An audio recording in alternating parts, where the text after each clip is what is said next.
A summer to ourselves. We're seeing maybe a little bit more bear activity than we normally would. Along with more animal activity, 2020 brought with it a lot of changes. One long mud hole. And that includes our summer road trips. Road trip! But that didn't stop Alaskans from getting out, hitting the road, and enjoying what this great state has to offer.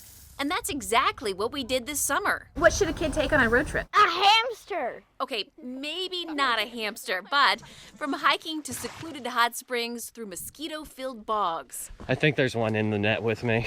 To getting pampered with a glamorous camping experience.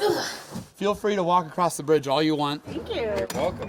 To renting an RV and exploring a glacier. Love that. It's like a glacial popsicle. Yes. Oh my gosh. To visiting one of the nation's most famous national parks. I think probably the coolest thing about this entire trip has been the wildlife. The pandemic didn't stop us from enjoying the summer and having the state to ourselves. And honestly, it's a lot more exciting than I thought it would be. This is Alaska's news source, Road Trippin 2020, socially distant edition. As you can see, the leaves are changing and fall is in full swing. We have had a lot of amazing journeys this summer, but none nearly as difficult and demanding as the hike to Talavana Hot Springs. Talavana Hot Springs is located south of the Elliott Highway in interior Alaska and is the most remote of the big 4 hot springs in the region. Besides an airstrip, the hot springs are accessible through 3 trails, 2 of which are only usable in winter. So the trail it is.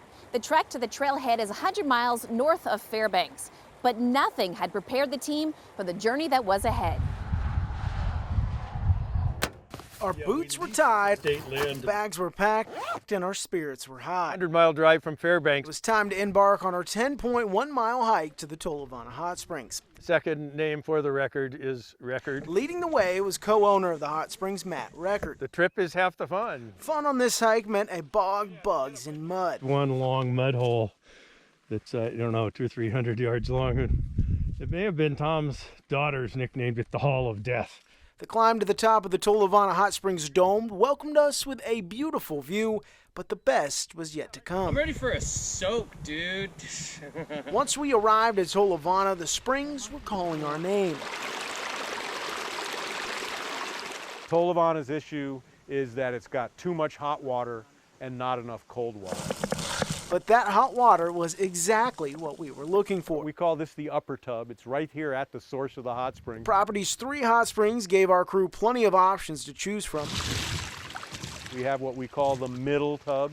It's a 12-foot long, 4-foot wide, square tub made with spruce The logs. tubs weren't the only attraction at Talavana. We should probably tee up some golf balls too. Fellow Talavana co-owner Tom DeLong got us into the swing of things. Another day at the club. After spending 2 nights at Talavana, it was time to go. The journey back.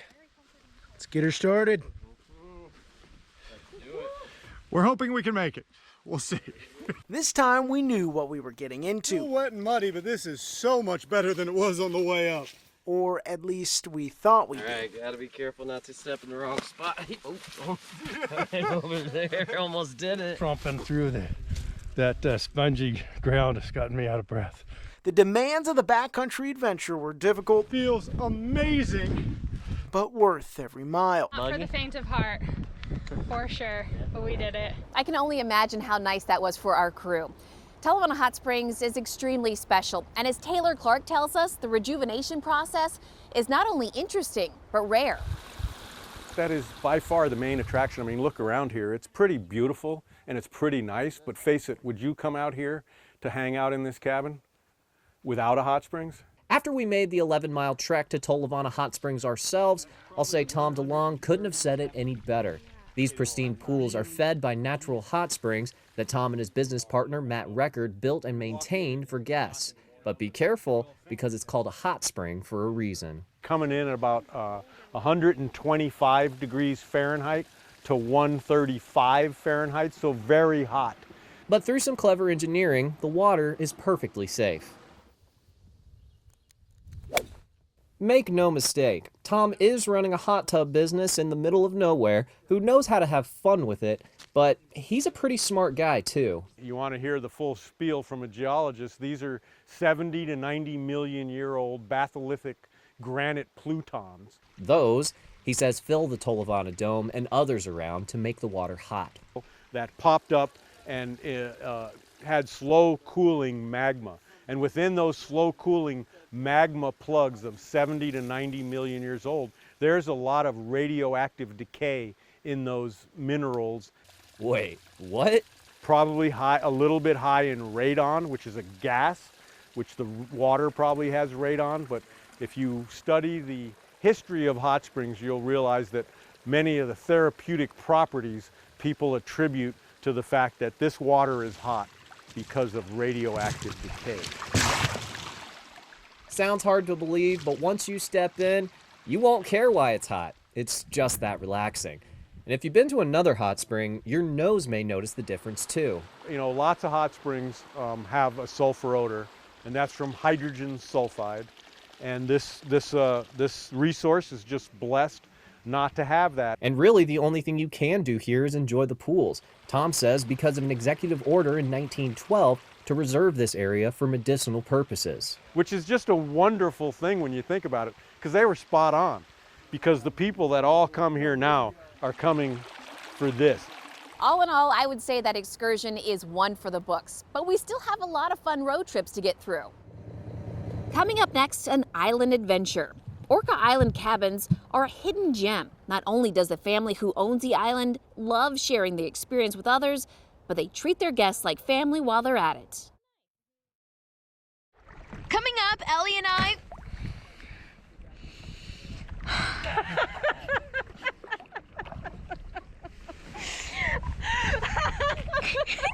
Thank you. Oh boy, this next road trip and adventure looks like quite the trip. I like to think my camp setup's pretty nice. I've got my tent, my chair, my campfire. But if you want a truly glamorous experience, we have just the thing for you, glamping. Our crew traveled to Seward, where about 11 miles southeast of the town, nestled in Resurrection Bay, is a cove shaped like a whale tail called Humpy Cove. On the far north end of Humpy Cove rests 9 eco-friendly yurts, built over the years on a private island and nearby shoreline by Dennis and Susan Swiderski, owners of the Orca Island cabins. And as Sammy Solina tells us, it is a truly one-of-a-kind escape from the hustle and bustle, and definitely nicer than the setup I have here. All right. Here we go. This summer to ourselves really leaves Alaskans an opportunity to leave home. All right, are you ready? Yeah. And venture out. This is my roommate, Ellie. She's a producer with KTUU as well.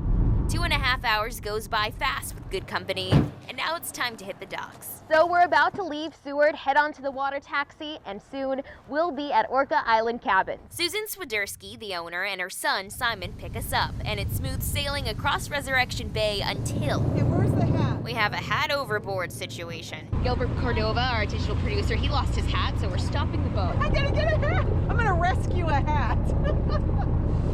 It's a great drill for us, so. Don't worry, Susan and Simon saved the hat, and now it's smooth sailing. So it's a 9-mile ride out there. We're almost done. We had some great views. It's a little bit chilly, it's a little bit windy, but we got to see some sea otters on the way, so I think it's all worth it. And then we get our first glimpse of the island getaway. Finally made it to Orca Island Cabins. Let's go inside the yurt. A lot of love was put into this place. It was built from the ground up by Susan, her husband Dennis, and others passionate about the project. Because people go, why didn't you just put a house up here? And we never thought of doing that, never once. We always thought we wanted to make it available for others. A yurt here, solar panels there, an art studio, a bridge connecting the island to the shore, and 24 years later, we have today's home away from home, 9 yurts nestled into Humpy Cove. It evolved into what it is. We just happen to be in a unique, remote wilderness setting with an abundance of wildlife here in Resurrection Bay that migrate into this cove. The scenery is spectacular. It's not hard to catch views of wildlife. Catch your dinner. There's plenty to see around the place, whether you're diving under the water or gliding above it. But during this season, less people will get to see this view. We were set to have probably the best year ever this year, and so that quickly went down. We're just expectant and hopeful right now to just make it so that we can make it through the winter. So it sounds crazy, but that's true. But for the guests staying this year, And there's just a lot of beauty to take in. they're soaking all of this in. I was tempted to pull out my phone and check my email for work, but it's you can't do that here. You know what I mean? You're forced to just be with each other. Not forced. you're stuck. Huh. If only. You just can sense a lot of warmth when you come here. It's just a good homey vibe. It's starting to feel like a home away from home. The folks who stay here have a community space that doubles as a place of passion for one of the owners. So what do you think? I think her work's probably a little bit better than mine. This is our little gallery. We built it because we really needed a large indoor space for all of our guests to be able to come in out of inclement weather if it were bad. So I take pictures here all the time of the property, and I'm always trying to find a nice composition to paint. I still paint as much as I can every day. I try to paint every day. That's what brought me to Seward, was the beauty. I just knew as an artist that I loved what I was seeing. The mountains, and even on a rainy day, the beauty was very pronounced. So this is our art gallery studio, is what we call it. And to top it all off, the whole place is environmentally friendly. I may need to break down my setup and pay them a visit. I would actually jump in that, briefly. Coming up next, before this summer, Jackie Purcell had never been to Matanuska Glacier. So of course, for Road Trippin, she had to make a weekend of it. I'm an Alaskan. I've never seen the face of the Matanuska Glacier, so on my Road Trippin adventure, I said that's where I'm going. And go she did. Jackie Purcell was among the first to hit the road this summer, and she did it in style. As a first-time RV renter and driver, Jackie was a little bit nervous, but she grabbed the bull by the horns, put the beast in motion, and drove down this stretch of the Glen Highway. Matanuska Glacier is located near the Glen Highway, about 100 miles northeast of Anchorage in Glacier View. At 27 miles long by 4 miles wide, it is the largest glacier accessible by car in the United States. It's a beautiful glacier, and the best way to see it is to do it in style and to make a weekend of it. In all my years in Alaska, I have tent camped, I've cabin camped, but I have never RV camped. I've never even driven one. Here's how this road trip started. The quest for the great outdoors started at Great Alaskan Holidays. Heading out this afternoon, hopefully. It's my first time ever renting or driving a recreational vehicle. If I could please see your driver's license and then a credit card to put the $500 damage deposit on. Perfect. Thank you. And with my concern, I get some advice from an expert. Relax. It's not as difficult as you think. Quite frankly, the shorter units, if you can drive a van, you can drive one of these shorter units. Johnson says last year they had customers from 56 countries. And welcome to your new home. Thank you. You're welcome. But this year he's seeing more Alaskans seeking out RVs because of the coronavirus. They can accomplish social distancing in the process, and it's been quite dramatic in terms of the number of Alaskans we're seeing here. And the feedback has been positive. A lot of Alaskans are coming back telling us, these things are a lot easier to drive than we thought they were. It really gives us some solid family time together that's quite frankly uninterrupted by all the outside messages that we get on any typical day. Sounds good to me. So I get a run through of the motorhome as well as all the amenities. Hey, enjoy your vacation. Hope you have a great time. Give us a call if anything comes up. We are going road tripping.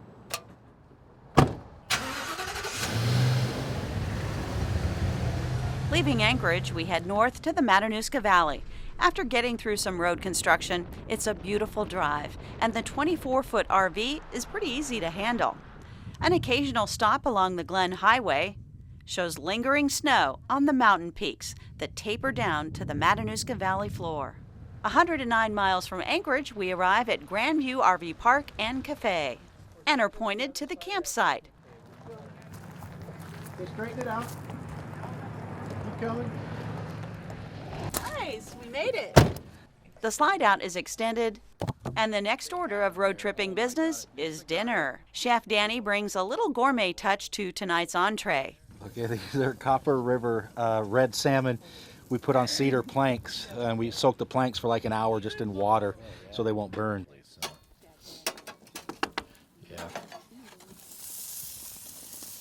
It is a little hard to tell time during these long summer days.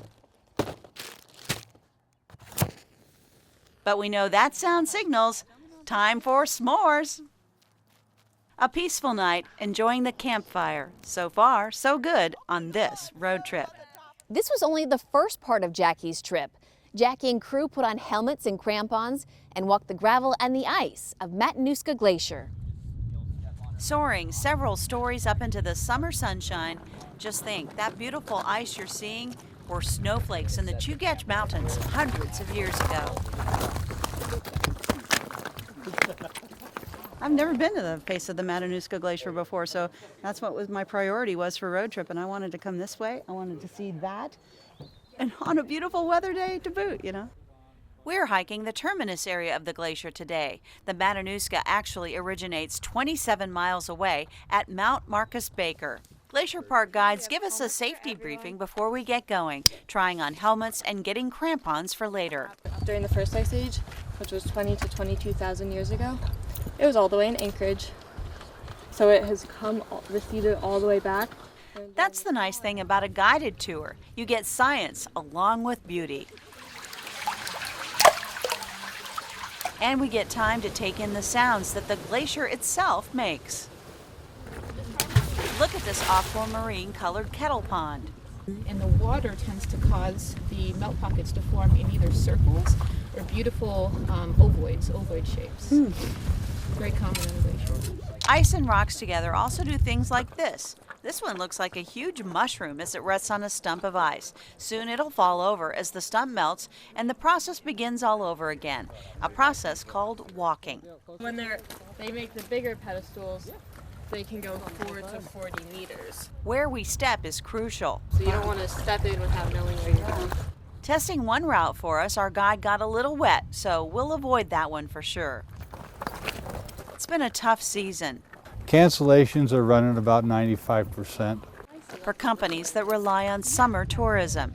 Bill Stevenson of Glacier Park says trips booked as far back as last October have canceled, hurting 15 companies that do glacier trekking or river tours through here. But here's a positive in a coronavirus world. Yeah, Alaskans are 90% of the business now. Well, no, probably 95% of the No, they're 100% of the business. It's a Christmas photo kind of setting out here. And Stevenson says he'd like more Alaskans to enjoy the experience. The one family summed it up the best. It's the first time they felt normal in a long time. I think nature is therapeutic, and I think that in this time that we're all dealing with the coronavirus and all the restrictions, that it's really nice to be able to come out here and see total Mother Nature. Yes, I know what you're all thinking. You can drink the glacier water, but experts say it does have a high calcium content, so maybe adding a little lemon would help.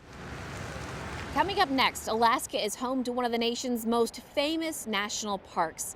And lucky for those of us who live here, there's multiple ways you can enjoy it. It is impossible to plan the perfect summer road trip in Alaska without a stop to see Denali. And on a good day, you can see the mountain from almost anywhere. At 6 Mile Acre National Park, Denali is located in interior Alaska, about a 4-hour drive from Anchorage. At the center is North America's tallest peak, Mount Denali. With the park seeing its lowest numbers in years, the summer of 2020 was a chance for locals to experience it without all the usual crowds. Hank Davis and Matt Leisman take us there. Even on days when the weather cooperates, visits to the Denali National Park have been way down this summer. Park Service members say that right now they're expecting about 20% of the usual 600,000 annual visitors to the park. We're in the middle of July right now, and looking around at this parking lot, almost empty. But those who do make the journey are finding themselves with more room to roam, whether they're taking advantage of the limited capacity bus operations or for those who want to take the adventure into their own hands, You can go onto recreation.gov and make a reservation to drive your personal vehicle out to the Eielson Visitor Center along the park road. And those reservations are very popular. They're sold out within a minute or two of going live on the day that the tickets are released. So that's how popular they are. So during a summer when we're all looking to put space between ourselves, maybe it's time to witness the stunning views of Polychrome Pass, or the abundance of wildlife that calls this magical place home. And while driving through the park is very cool, my family decided to take it a step further and rent a public use cabin in Denali Park. So, is it filming? It's rolling. Oh. Children of Alaska, get in the car. We are heading north for road tripping and a story our family will always remember. I think going to the cabin would be fun. I like the trip part. Alice, my big girl, just turned 11. We're going on a road trip to it's to our cabin outside Denali. And this little one is Poppy, like the flower. I recommend a barf bath. For the next 3 hours, we drive to Denali State Park, to Byers Lake, Cabin 2. I think going to the cabin would be fun. There are views of Denali. More than like 100 trees I'm seeing right now. Over there, it's really pretty. A tranquil lake and peace await. This is being a jerk. I'm just walking up. Poppy. Quiet now. Ready? Girls, we're being quiet now. What? I'm totally kidding. This trip involves little children and a whole lot of mosquitoes. It's so funny because the camera sees like 3 mosquitoes just like right on your face. I'm glad my husband is obsessed with killing those mosquitoes because there are a lot of them. My name is Kyle Hopkins. I'm Rebecca Paulsha. I'm Mr. Paulsha. Make sure to bring a net and bug spray. I'm gonna get every single mosquito out here by the time we leave. The key to cabin life, All right, shut the door. is being open to new family adventures, which are a complete mess, but wonderful. And remember these words. Close the door so you don't get in the mosquitoes. Because you'll say it a lot. Seriously though, this trip was incredible. We didn't have cell service, which meant more time for nice meals, books. Currently, I'm rereading the Percy Jackson series. And of course, drawing. This one. It's a theme here, creating family memories. The cabin's guest book details some pretty incredible moments in life. So what a perfect cabin weekend. We came out to our favorite public use cabin, 3rd year in a row, to celebrate our anniversary, and to my absolute surprise, Kevin proposed. Girls loved the loft, which they turned into their own private sleeping area. Well, I like that we get to sleep high up. It's kind of nice. I like the view over there. And when you're ready to return to your regular life, Okay, ready? leave a piece of you behind. Like the dozens of families before us, we left a note in the cabin's guest book for the next guest. Poppy said watch out for bugs. So from Kyle It's fun to have the girls along with us. and Poppy Denali was beautiful. and Alice and myself. Signed, Alice, Kyle, Rebecca, and Poppy. Nice job. Closing the book on a family adventure we'll remember longer than the bug bites. Well, that is a wrap for Road Trippin' 2020. From our family at Alaska's news source to you, we will see you next summer.